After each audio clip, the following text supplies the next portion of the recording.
Hey everyone, Helen here, and this week is Childhood Week. Now, I have decided that for future videos, I am going to be providing my own music for the video. I'm basically going to be, oh sorry, the lighting is like bad. Basically, I'm gonna be recording some songs, and I'm gonna be putting that as the background, and I will put like subtitles or something whenever like the song changes throughout the video. I'll put that in the description as well.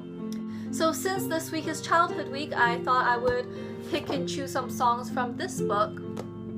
And there's over 100 selections, so I'm sure I can find something in this. But this is the song that I used when I was a kid.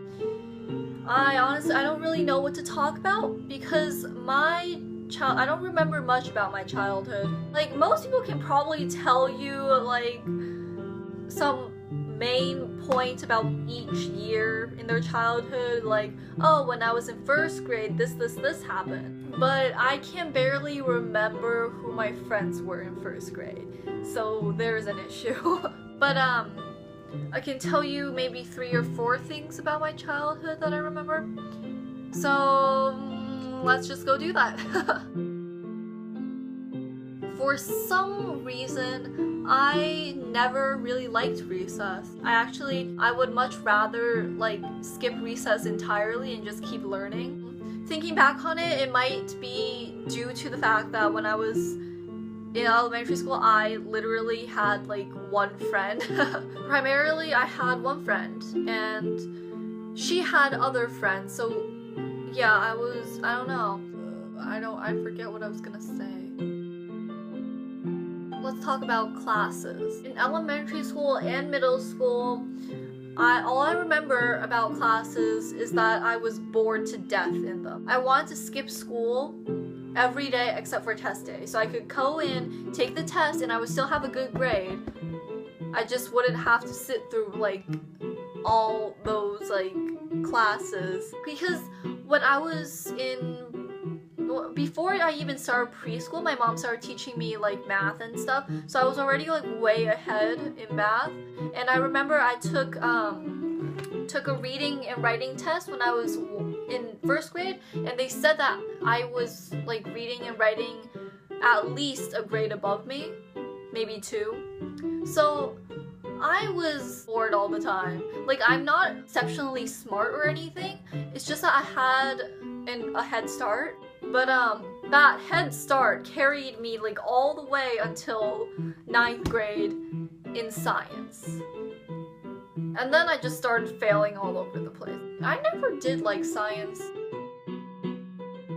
Okay, one pivotal point in my life was in 4th grade when I moved from my hometown to the town I'm in now. My parents first told me that we were gonna move. I literally wanted to die. I told my parents that I wasn't gonna go with them, that I was gonna somehow live on the streets or something, I don't know. Despite the fact that I didn't really have friends and I wanted to be a white person. We moved here, and in the beginning I didn't really have that many friends either. And there was this one girl, I remember, she's still my friend to this day, but back then she approached me and we became fast friends, mainly because we were both like really into horses at the time. She was horseback riding, I was horseback riding, I wanted to be a horse. And in the beginning I always just thought of my hometown as being like a better place. But in 8th grade, about 8th grade I think, I began to realize that moving here was actually a blessing because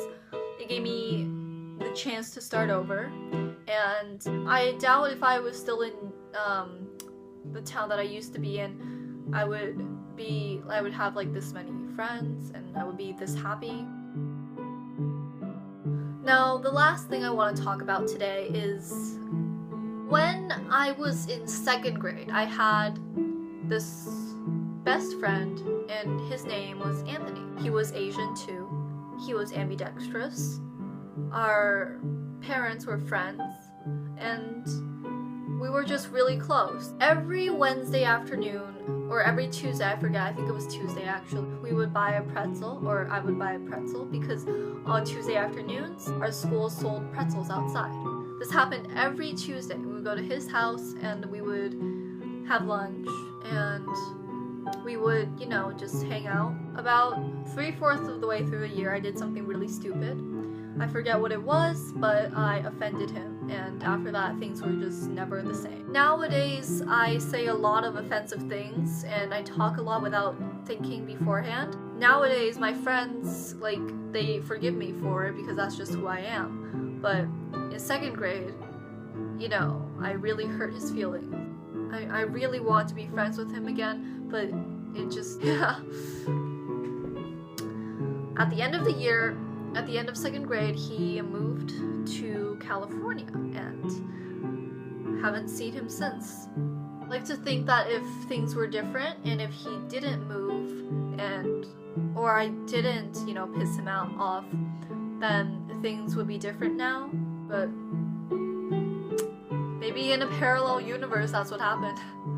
I really miss him. So if, Anthony, if you're out there, hit me up. I don't know if you remember me at all, but that's all for my video this week. That was my childhood, or at least some parts of it. I hope you liked this video, and I hope my wet hair isn't too distracting. If you liked this video, click the like button. If you didn't like it, click the dislike button, or just leave a strong opinionated comment. Don't forget to subscribe, and you can do that in the outro, which will be coming soon. I want to say 3, 2, and 1. Bye!